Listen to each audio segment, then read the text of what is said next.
¿Cómo llegaste a conocer el cristianismo hasta el punto de escogerlo como tu fe verdadera? La verdad es que Dios me ofreció un trato muy especial. Antes de conocer a Cristo, yo ya había abandonado el Islam, al menos interiormente. En el servicio militar conocí a un cristiano que me regaló el Evangelio. Yo le había pedido poder leer su Evangelio sagrado para poder buscar las contradicciones, los puntos oscuros que hubiera en la Biblia y poder mostrarle a él que estaba en una religión falsa, despreciable.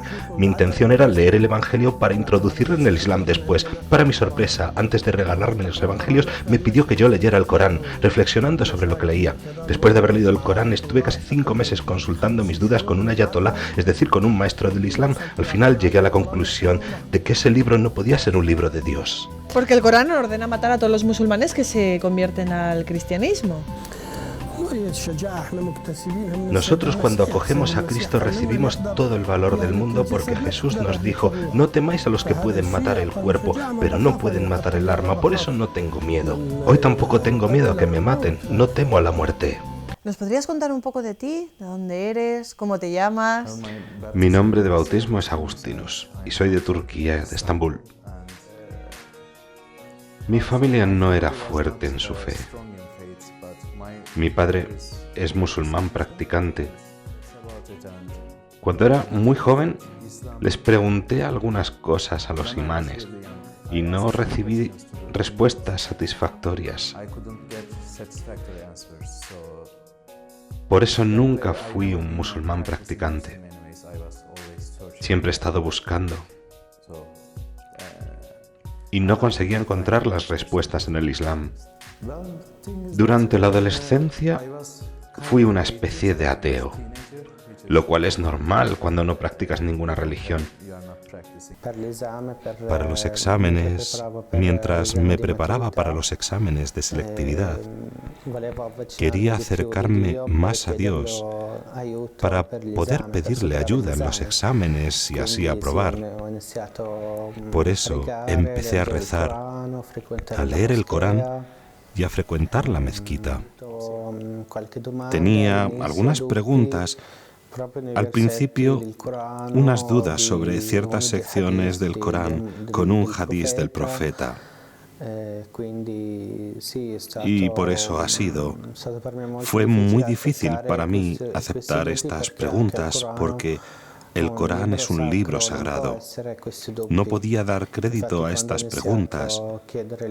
De hecho, cuando comencé a hacer preguntas a los imanes en la mezquita, antes había preguntado a mi abuelo.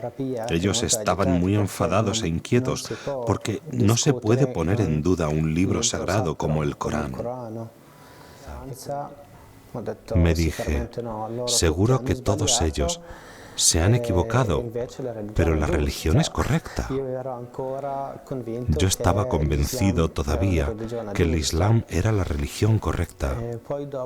Después dije, ya no tengo esperanza en los hombres, pero en Internet se puede buscar. Hay tantas páginas islámicas y también sunitas, porque hay varios tipos de musulmanes. Y empecé a hacer mis investigaciones en páginas islámicas. En vez de estudiar mis asignaturas del instituto, estaba en Internet en las páginas islámicas. Al final de esta búsqueda, llegué a la conclusión de que esta religión no puede ser una religión eterna. Y me preguntaba a mí mismo, ¿cuál es la religión correcta? Vale, he llegado hasta este punto, pero debe haber una religión. Yo creía que había un Dios, pero no sabía quién era ese Dios. Cuando mi madre estaba embarazada de mí, tuvo una infección intrauterina. Los doctores decían que moriría en el útero. Los médicos aconsejaron a mi madre que abortara a su hijo, pero ella es una gran devota de Alá, Dios, y por eso no aceptó el consejo de los médicos. Ella rezó a Alá diciendo, Alá, la vida es tuya, por eso sé que tú puedes dar vida. Si tú le das la vida a este niño, yo te lo entregaré. Este fue su ofrecimiento o entrega. Y milagrosamente, yo nací aunque todos pensaban que moriría. Como yo había sido ofrecido a Dios, mis padres no me mandaron al colegio. Por eso mi infancia fue muy mala, porque cuando mis hermanos, hermanas y vecinos iban al colegio, yo no tenía la libertad de ir, porque yo pertenecía a Dios. A la edad de 8 años, me mandaron a un colegio musulmán árabe para hacerme musulmán maulana.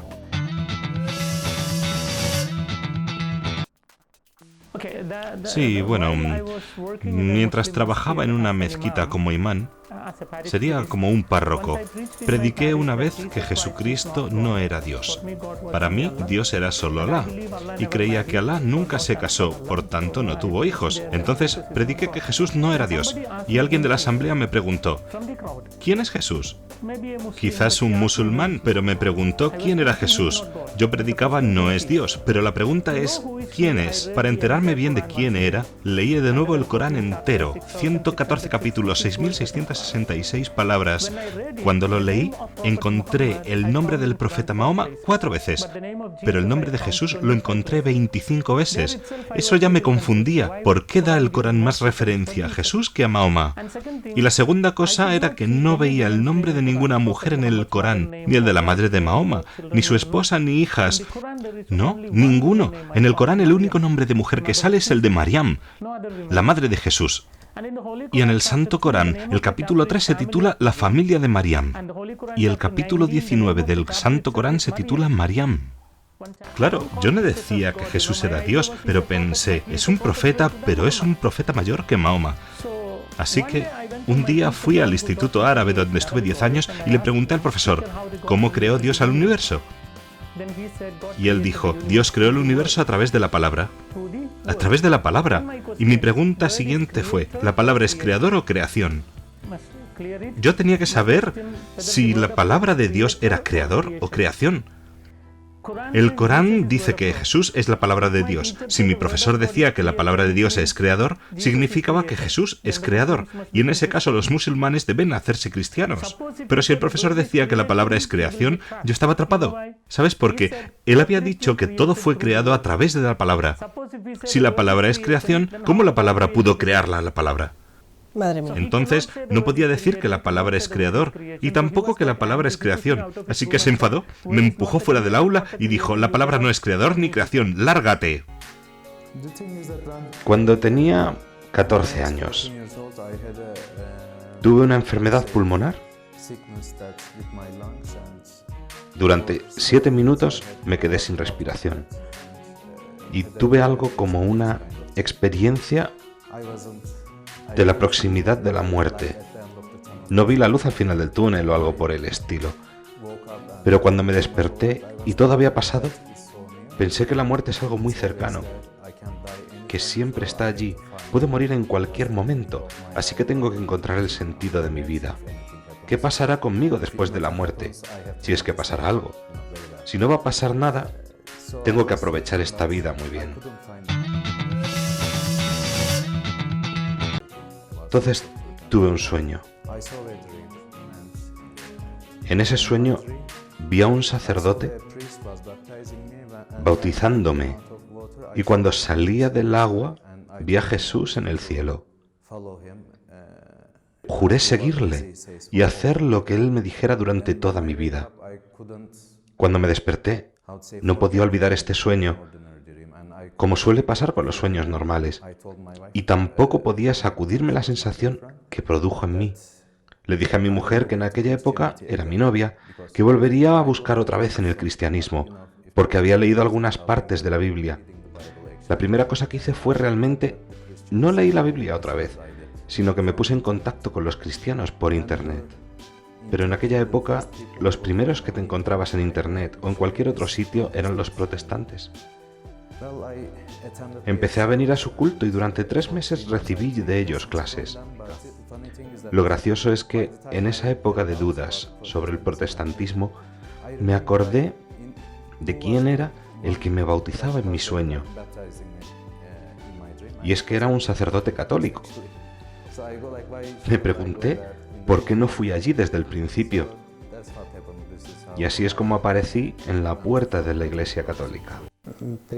Antes de irme a dormir dije: Dios, yo sé que tú existes, que me oyes y me escuchas, pero no te oigo, yo no te conozco. Quisiera conocerte, quisiera verte, quisiera experimentarte en mi vida. Y esa noche, en mi sueño, vi una persona que llevaba una corona, llevaba una túnica blanca y roja y detrás de él había mucha luz. Era maravilloso. Cuando lo vi, me perdí. Era maravilloso. No le pregunté nada, no hablamos y después él se fue.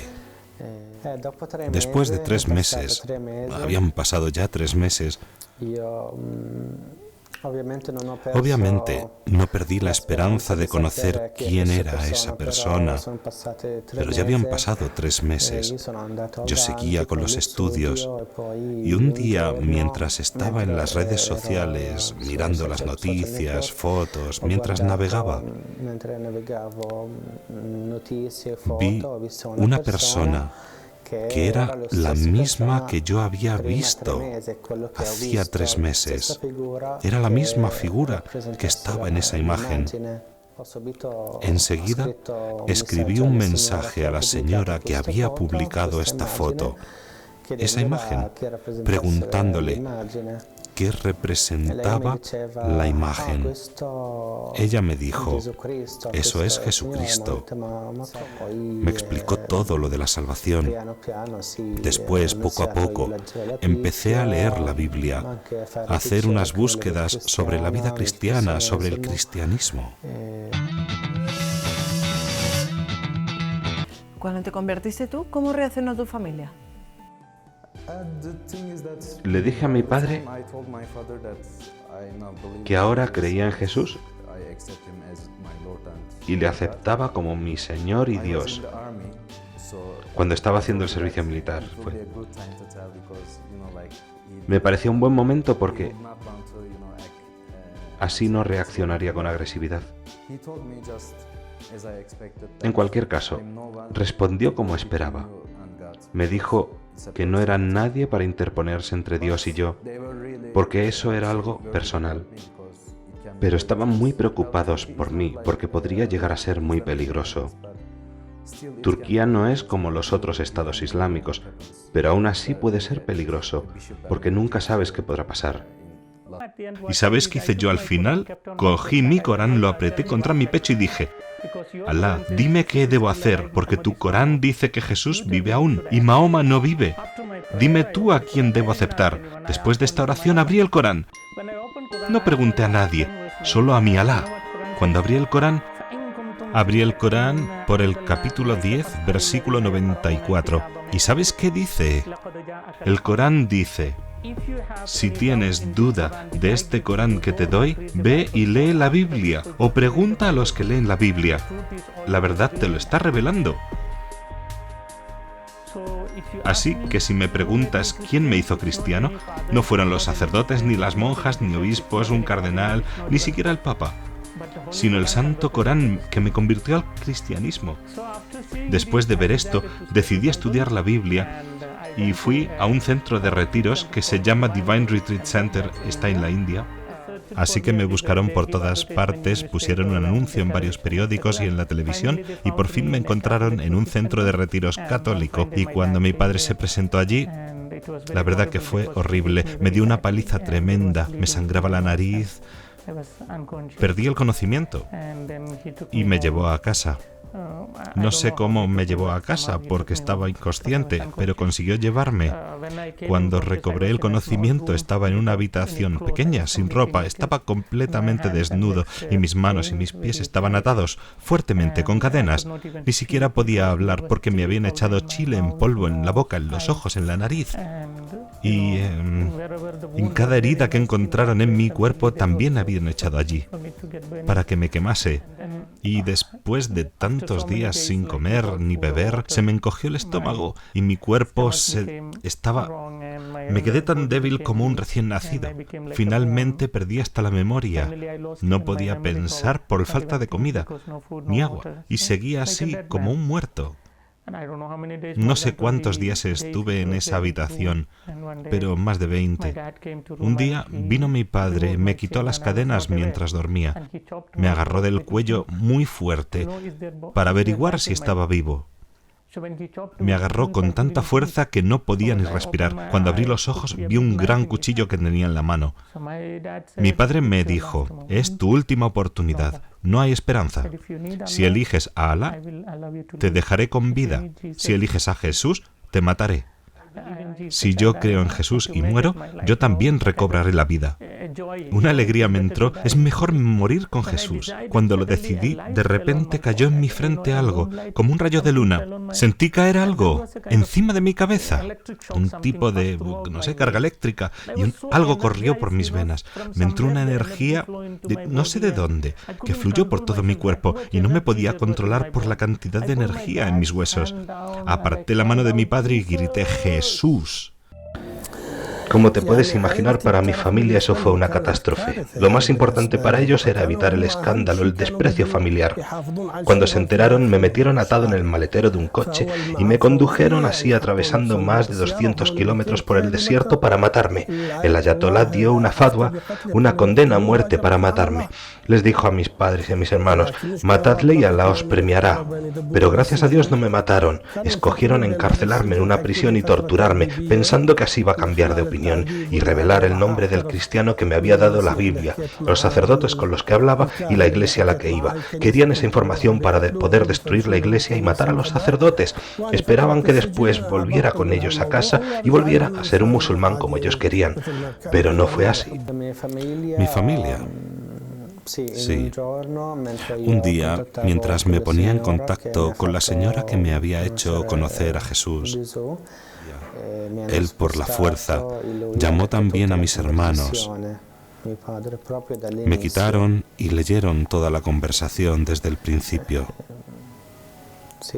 Él estaba muy, muy enfadado y también muy herido,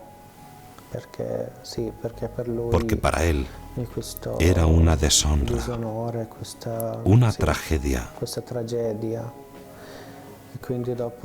Él después me cogió y me ató y flageló durante 8 horas, desde las 8 de la tarde hasta las 4 de la madrugada.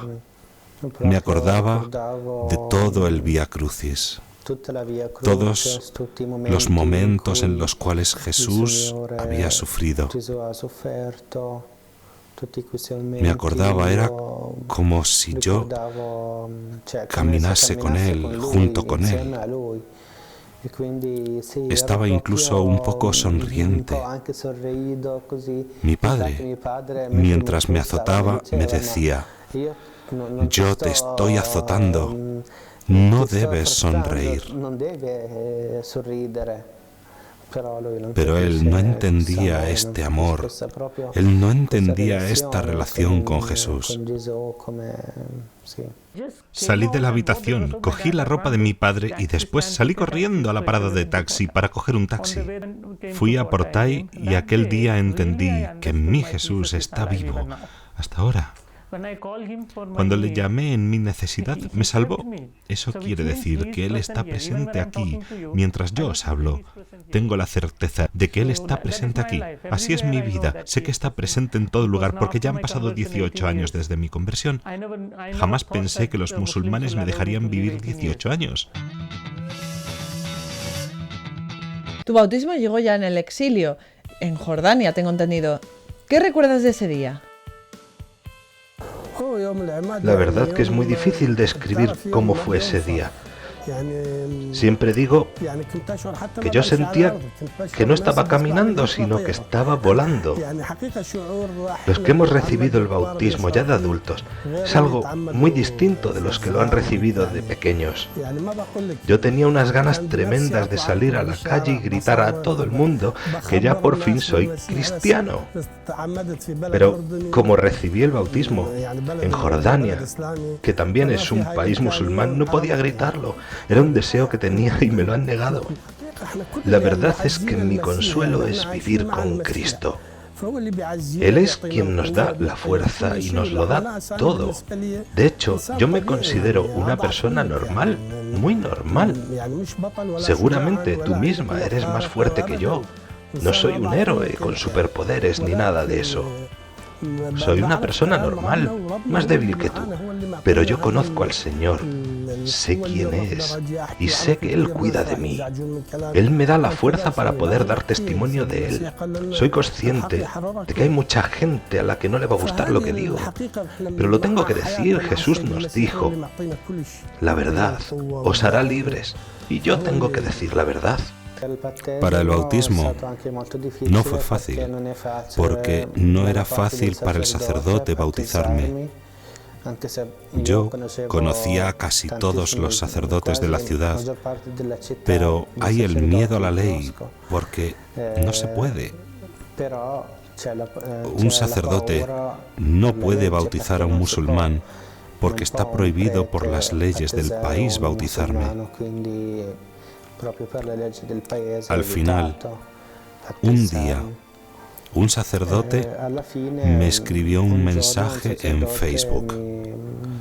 Decía, ok, yo te bautizo. Al principio es muy difícil, porque siempre tienes muchas dudas.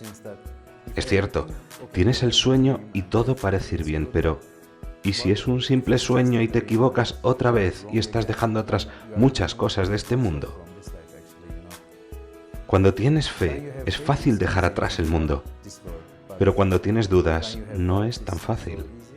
Todavía no había leído el Antiguo Testamento, no tenía ni idea sobre su contenido. Me sonaba algo del Génesis, pero no lo había leído entero. En un momento durante el día, de repente, empecé a notar sueño, así que me acosté y me dormí, y tuve otro sueño. Estaba escribiendo algo. Cerca había una cruz. La vi luminosa. Dentro de mí resonó una voz que me dijo, lee, hijo mío. Estaba escribiendo en la mesa con letras de fuego 2 versículos del Deuteronomio y de los números.